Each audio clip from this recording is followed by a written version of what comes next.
Salut tout le monde, c'est Sky, bienvenue dans cette petite vidéo avis. On va parler du coup du parc Toverland, désolé j'ai un petit peu chaud. On va parler du parc Toverland, un parc que j'aime beaucoup et que j'ai extrêmement visité. Donc si vous n'avez pas vu la vidéo, allez voir en fiche, le vlog vient de sortir, voilà. Et franchement c'est un parc extrêmement magnifique. Que je conseille énormément à beaucoup de personnes. Vous prenez Disneyland, vous mettez le parc en mode un peu régional, donc un peu genre avec pas beaucoup de personnes, et vous avez Toverland. Voilà, c'est juste trop bien. Il y a beaucoup d'attractions qui sont aussi pour les enfants et les familles, ça c'est juste trop bien, il n'y a pas que de la sensation. Et c'est juste une chose que j'aime beaucoup dans certains parcs qui font pas que sensation, ou que techno, et voilà, là t'es en mode, tu visites le parc, t'es en mode super, je peux rien faire. Notamment moi qui n'aime pas trop les attractions à sensation et les attractions qui tournent, qui bougent, qui machin, et voilà. Notamment les flat rides, notamment les attractions du type Ratatouille, où c'est des ride systems, où c'est télécommandé par un petit robot, et puis le véhicule en lui-même peut bouger. Donc ce genre de technologie, je kiffe énormément parce qu'on peut faire tellement de trucs avec, mais personnellement, je n'aime pas. Ayant une oreille interne très sensible, je n'aime pas. Mais franchement, la technologie, je kiffe. Donc c'est très bien d'avoir aussi un parc qui permet de faire des attractions sans avoir trop de technologie et que ce soit l'attraction du siècle et machin.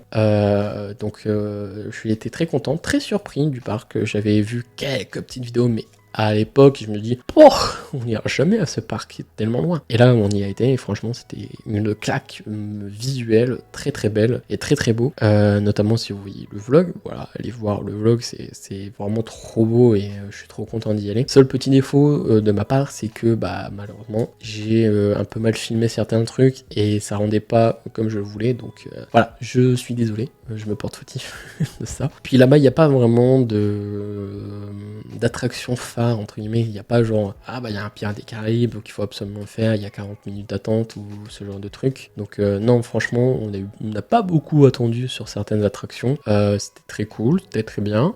Pareil au niveau des zones, c'était quand même assez large au niveau des allées, donc on pouvait quand même se balader comparé à Astérix. Quand il y a peu de personnes à Astérix, c'est la merde, tu vois, genre c'est impossible de marcher. Alors que là vraiment il y avait quand même beaucoup de personnes, mais ça allait, il y avait pas autant de monde qu'on pensait, tu vois. Mais aussi, non, franchement, le parc est trop beau, trop joli, des fontaines de partout, de la végétation de partout. C'est vraiment un truc que certains parcs devraient prendre en considération. Voilà, je vis personne, mais ils devraient prendre en considération ce genre de truc. Et que dire de plus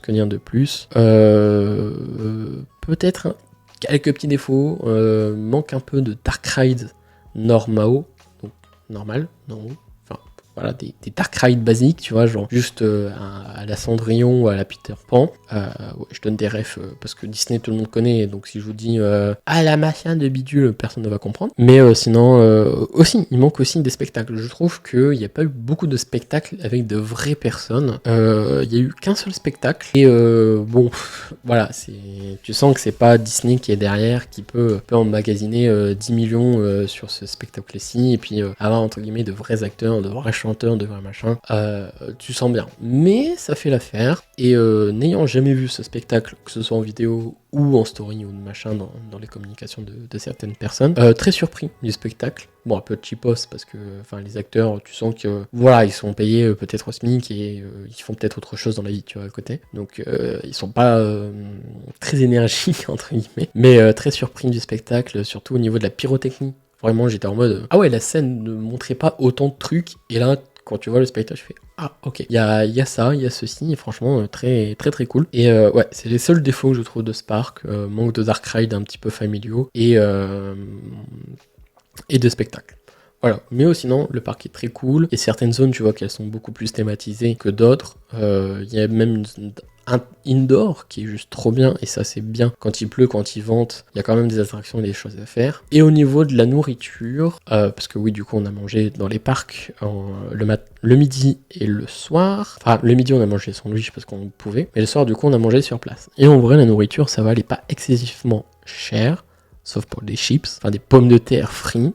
8 €, ça vaut pas 8 €. Et non, sinon la nourriture, non, c'est pas excessivement cher et on pouvait manger du poulet effiloché ou du porc effiloché. Donc ça, c'était un truc en plus qu'on voulait tester, c'était juste trop bien. Voilà, que dire de plus, le parc n'est pas trop cher, le parc n'a pas trop de visiteurs, et il est juste magnifique à se balader. Donc même si vous aimez pas tout ce qui est attraction en sensation forte, s'il n'y a pas trop de dark ride, si vous aimez pas trop certaines attractions de type flat ride, donc sur place, style genre les foires ou les machins, et ben vous pouvez quand même vous balader et profiter du parc. Moi je vous dis que j'ai extrêmement kiffé le parc, mais par contre je faisais peut-être pas 2-3 heures de plus dans ce parc là, parce qu'il est quand même assez petit. Bon, par contre, vous marchez bien dans ce parc-là, mais il y a certaines zones où tu peux rester vraiment 2-3 heures si vous avez des enfants. Et c'est bien aussi parce qu'il y a des zones qui sont dédiées aux enfants, et je ne pensais pas qu'un parc pouvait avoir aussi des zones dédiées qu'aux enfants, et ne pas avoir certains trucs exprès pour... voilà. Que vous dire de plus? Non, c'est tout. Le parc est très joli, et puis à faire. Voilà, à faire dans une vie. Voilà.